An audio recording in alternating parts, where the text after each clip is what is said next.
Welcome to Global Watch. Please subscribe and hit the bell icon for more breaking updates. Tonight, we examine a dramatic shift in the global economic landscape, one that centers on steel, trade, and national pride. For decades, Japan was the king of shipbuilding, its shipyards launching vessels that powered world commerce. But that era is ending. In a move once unimaginable, Japan is now turning to its regional rival, China, to build its ships. This isn't just a business deal, it's a symbol of a new world order at sea. A major Japanese shipping company's $150 million purchase from a Chinese shipyard signals deep changes in manufacturing, economics, and power in Asia. It raises tough questions about industrial decline, strategic dependencies, and the future of global supply chains. This story is about more than who builds the ships. It's about who controls the arteries of international trade. As we dive in, we'll explore Japan's shipbuilding legacy, its decline, and China's meteoric rise to become the world's shipyard. The implications reach far beyond Asia, affecting the United States and every nation reliant on global trade. To grasp the weight of this shift, consider the shipbuilding industry's vital role. Nearly 90% of global trade by volume travels by sea. Your phone, your car, your morning coffee likely crossed an ocean on a ship. These vessels are marvels of engineering, carrying thousands of containers across continents. Building them demands immense capital, advanced technology, and a skilled workforce. Leadership in shipbuilding has always signaled a nation's industrial strength. But it's not just economics. Shipyards that build commercial vessels often construct naval ships too. A strong domestic shipbuilding sector underpins national security, ensuring a country can build and maintain its own navy. Decline in this industry means dependency on others for both trade and defense. So, who builds the world's ships is a matter of strategic importance, shaping trade routes and the balance of power. Japan outsourcing shipbuilding to China signals a vulnerability with far-reaching consequences. Once, the world of shipbuilding revolved around Japan. After World War II, Japan's shipyards became global leaders, known for innovation and quality. By the 1960s, Japan launched more tonnage than any other nation, with names like Mitsubishi and Kawasaki setting the standard. Japanese shipbuilders pioneered new techniques and built the supertankers that transformed global trade. But no dynasty lasts forever. In the late 1990s, Japan faced fierce competition from South Korea, and soon after, China. Economic stagnation, a rising yen, and an aging workforce eroded Japan's edge. Labor costs soared, and Japanese yards lost ground in the high-volume market. Once bustling shipyards downsized or closed, and the workforce shrank. The sun was setting on Japan's reign as the world's shipbuilder. As Japan's industry faltered, China's was just beginning. Beijing made shipbuilding a strategic priority, pouring massive subsidies into state-owned shipyards. Along China's coasts, colossal modern facilities rose, equipped with cutting-edge technology. Leveraging a vast, inexpensive labor force, China offered prices competitors couldn't match. By the early 2010s, China surpassed South Korea and Japan to become the world's largest shipbuilder.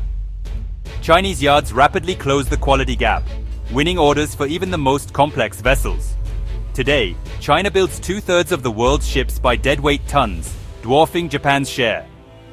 This dominance gives Beijing immense influence over global maritime trade. The turning point came in late 2025 when a major Japanese shipping line signed a $150 million contract with China State Shipbuilding Corporation. The decision was driven by economics. Chinese yards offered prices and delivery schedules Japanese yards couldn't match. In global shipping, cost is king, and China now sets the standard. Industry insiders admit, we must go where the value is. This deal isn't isolated. Smaller Japanese firms have quietly ordered from China for years. But this high-profile purchase thrusts the issue into the national spotlight. It signals that, for many ship types, China is now the default option, even for proud maritime nations like Japan. The move comes amid rising geopolitical tensions, highlighting the complex, intertwined relationship between Japan and China. Economic pragmatism, it seems, can override even deep-seated rivalries. The numbers tell the story of Japan's decline and China's dominance. As of late 2025, China commands 66% of global shipbuilding by deadweight tons. South Korea holds 18% and Japan just 11%. This disparity means jobs and industrial capacity are shifting to China.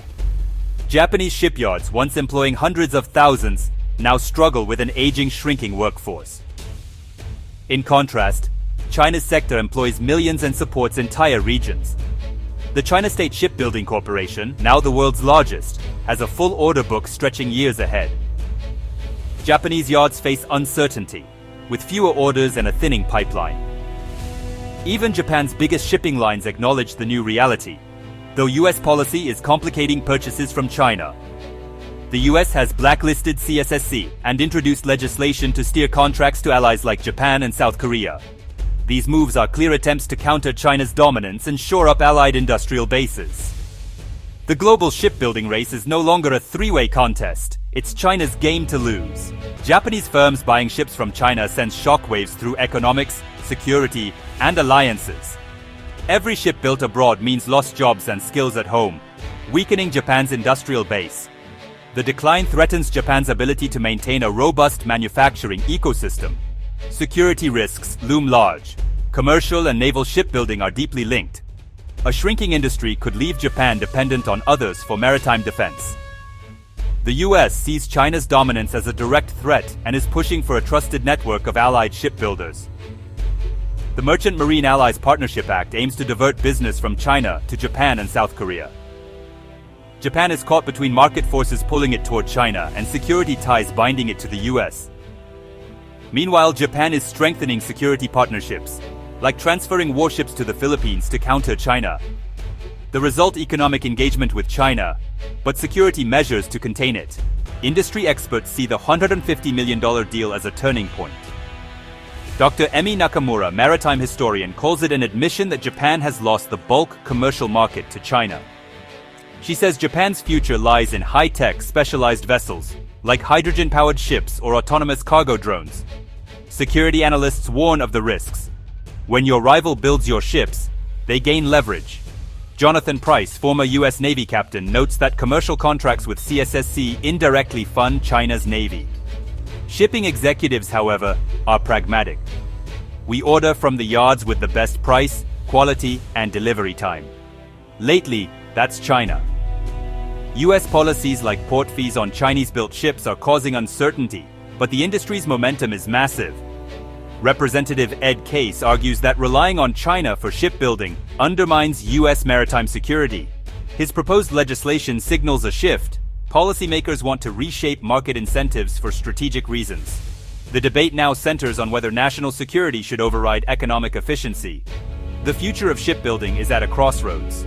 Tonight, we've seen how a $150 million deal reveals a profound global shift. Japan's era as a shipbuilding superpower is ending. China's dominance is solidified. This is more than a headline. It's a structural change with consequences for trade and security worldwide.